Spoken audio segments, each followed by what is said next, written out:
자, 오늘은요, 단순히 질문에 답만 하는 AI를 넘어서 새로운 지식을 스스로 연구하고 또 발견까지 할 수 있는 그런 AI를 만들려는 시도에 대해 한번 이야기해 보려고 합니다. 과연 인공지능이 단순한 정보 검색기를 넘어서 진짜 우리의 연구 파트너가 될 수 있을까요? 그런데 말이죠. 연구원들이 아주 이상한 역설에 부딪히게 됩니다. 특정 AI 에이전트가 정보를 더 많이 모으면 모을수록 더 똑똑해지는 게 아니라 오히려 성능이 뚝뚝 떨어지는 현상을 발견한 거예요. 뭐랄까, 너무 많은 책을 한꺼번에 읽다가 결국 길을 잃어버리는 그런 느낌이죠. 그 원인을 파고들어 보니까 초기 AI 연구 에이전트들이 공통적으로 가지고 있던 근본적인 설계 결함 때문이었습니다. 이걸 숨막히는 컨텍스트 문제라고 부르더라고요. 이 결함의 핵심은 바로 단일 컨텍스트 패러다임이라는 것에 있었어요. 사실 처음 들으면 꽤 직관적이고 말이 되는 접근법이에요. AI가 찾은 모든 정보를 그냥 작업 기억, 그러니까 메모리 속에 계속해서 쌓아두는 거죠. 하지만 바로 이게 모든 문제의 시작이었습니다. 이걸 우리 인간 연구원이랑 비교해보면 차이가 확 드러나요. 단일 컨텍스트 AI는 마치 온갖 자료를 책상 위에 그냥 마구잡이로 쌓아놓고 일하는 거랑 비슷해요. 근데 진짜 전문가는 어떻게 하죠?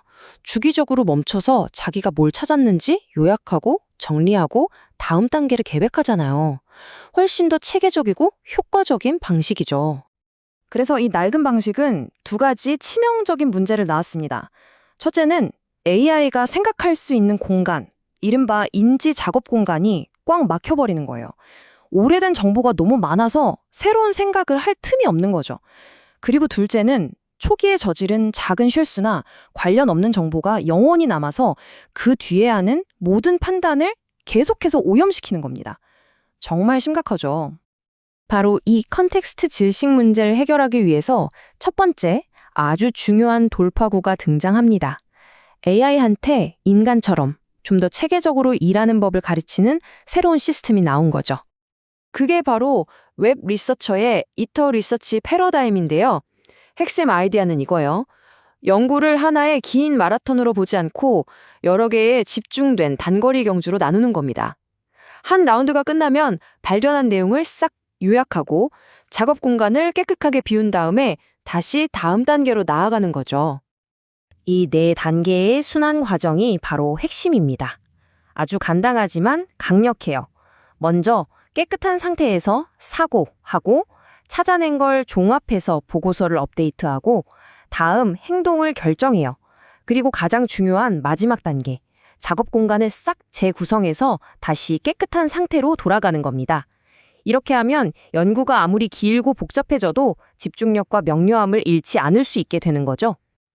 그 결과는 정말 놀라웠습니다. 이름부터 좀 거창하죠?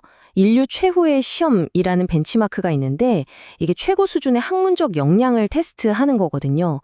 여기서 웹 리서처가 다른 경쟁자들을 압도적인 차이로 따돌렸습니다.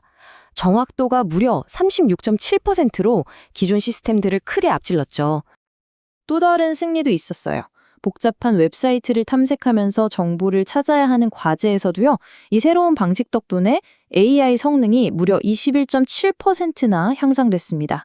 이건 그냥 AI가 더 똑똑해졌다는 걸 넘어서 연구하는 과정 자체가 훨씬 현명해졌다는 걸 의미해요. 자, 이렇게 명확한 정답이 있는 문제를 푸는 건 어느 정도 해결이 됐습니다. 하지만 훨씬 더 어려운 도전 과제가 남아 있었죠. 바로 정답이 딱 정해져 있지 않은 그런 개방형 연구입니다. 그래서 다음 질문은 자연스럽게 이렇게 이어집니다. 과연 AI가 단순히 사실 몇 개 찾아내는 걸 넘어서 아예 처음부터 박사 논문 수준의 깊이 있는 보고서를 써낼 수 있을까? 이게 바로 AI 연구의 다음 진화를 위한 무대가 된 거죠. 이런 새로운 도전을 개방형 심층 연구, 줄여서 OEDR이라고 정의합니다. 이건 그냥 퀴즈 풀듯이 답 하나 찾는 게 아니에요.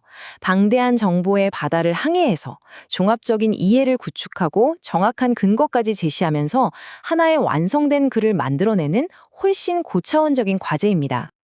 바로 이 어려운 개방형 연구를 해결하기 위해 웹위버라는 새로운 프레임워크가 등장합니다. 혼자서 다 하는 게 아니라 두 개의 전문화된 AI 에이전트가 팀을 이뤄서 작업을 분담하는 방식이에요. 팀의 첫 번째 멤버는 기획자 에이전트입니다. 이 친구는 마치 진짜 연구원처럼 행동해요. 새로운 정보를 발견할 때마다 계속해서 연구 계획을 수정하고 발전시키는 거죠. 그러니까 증거를 찾으면서 동시에 보고서의 전체적인 뼈대, 즉 개요를 끊임없이 다듬고 최적화하는 역할을 합니다. 두 번째 멤버는 작성자 에이전트입니다. 이 에이전트는 아주 꼼꼼하고 체계적인 작가 같아요. 보고서 전체를 한 번에 쓰려고 하지 않고요. 섹션별로 나눠서 집중합니다. 지금 쓰고 있는 챕터에 필요한 증거 자료만 기획자가 만들어준 개요를 따라서 정확히 가져와서 글을 쓰는 거죠. 이렇게 둘이 팀을 이룬 결과는 어땠을까요? 그야말로 대단했습니다. 보고서의 전반적인 품질이나 깊이도 물론 뛰어났지만 특히 주목할 만한 건 바로 인용 정확도예요. 경쟁자들이랑 비교가 안 될 정도로 높죠. 이건 그냥 좋은 보고서를 쓰는 걸 넘어서 정말 신뢰할 수 있는 보고서를 쓴다는데 성공했다는 뜻입니다. 이 숫자 93.37%가 바로 핵심입니다. 이 놀라운 인용 정확도는 바로 작성자 에이전트의 체계적인 작업 방식 덕분이에요. 딱 필요한 증거만 보고 글을 쓰니까 AI가 없는 사실을 그럴듯하게 지어내는 현상, 즉 환각 현상이 극적으로 줄어들 수밖에 없는 거죠. 자, 이제 한번 정리해 볼까요? 우리는 처음에는 결함이 있던 단순한 AI에서 시작해서 점차 인간의 연구 방식을 닮아가는 정교한 시스템으로 진화하는 여정을 쭉 따라와 봤습니다. 여기서 우리가 얻어야 할 가장 중요한 통찰은 바로 이겁니다. AI의 진짜 발전은 단순히 모델 크기를 키우고 데이터를 더 많이 쏟아붓는 데서만 오는 게 아니라는 거죠. 진정한 진보는 인간의 지성이 작동하는 방식, 즉 체계적으로 생각하고 상황에 맞게 적응하는 그 프로세스를 얼마나 더 똑똑하게 설계하느냐에 달려있다는 겁니다. 외위권 연구원들이 논문에 쓴 이 문장이 이 모든 변화를 완벽하게 요약해주는 것 같아요. 이건 그냥 좀 더 나은 시스템을 만들었다. 이게 아니라는 거죠. 무작정 많이 보고 배우는 게 아니라 신중한 행동을 통해 지식을 마스터하는 방법에 대한 새로운 청사진을 제시했다는 겁니다. AI가 이제 우리보다 그냥 더 빠른 걸 넘어서 더 스마트하게 연구하는 법을 터득하고 있습니다. 이건 단순히 기술의 발전을 넘어서 인류가 지식을 탐구하는 방식 자체를 완전히 바꿔놓을 잠재력을 가지고 있다는 뜻이에요. 한번 상상해 보세요. 신약 개발이나 기후변화 해결 같은 인류의 거대한 난제들을 푸는 속도가 비약적으로 빨라질 수도 있는 거죠. 그렇다면 이렇게 강력한 도구를 손에 쥐게 된 우리, 이제 이 AI에게 어떤 질문을 던져야 할까요? 인류가 풀어야 할 가장 중요하고 시급한 문제는 과연 무엇일까요?